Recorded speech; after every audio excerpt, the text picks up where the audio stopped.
Гөлнара Яруллина, Мәскәү татарлары штабының координаторы. Тумышы белән Казаннан.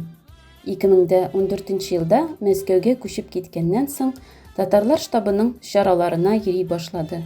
Һәм күп вакыт үтмәде, ул үзе чаралар оештыра башлады. Шуннан соң Мәскәү татарлар штабының координаторы була.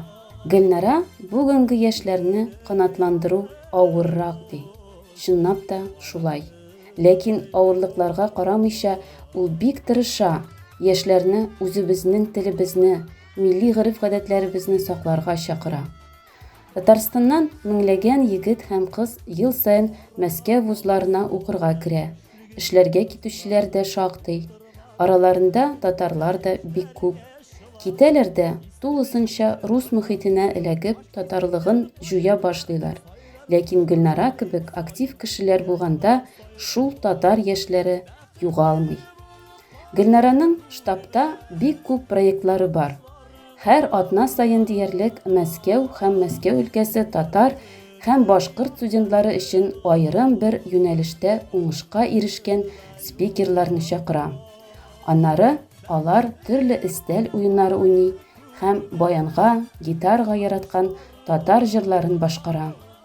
Һәр чәршәмбе көнне татарча мафия оештыра. Яшьләр бик теләп катнаша. Рейтинг төзеп, ел ахырында иң яхшыларга кубокларда тапшыру була. Төрле спорт чараларында катнашу өчен татар командалары да туплый. Яшьләргә ифтарларда катнашырга өнди. Бик күркәм гадәт. Студентлар 100-200 сум җыелып ифтар ашлары үткәрә. Бу да татар яшьләренең бергәлеген көчәйтә торган ысул.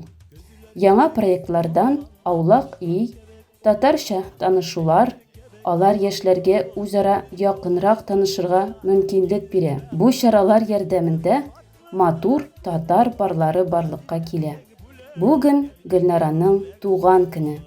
Без аны чын күңелдән котлыйбыз һәм милләтебезгә эшләгән эшләре артып торсын дип теләктә калабыз. Туган көнең якты булсын, караңгыда югалма.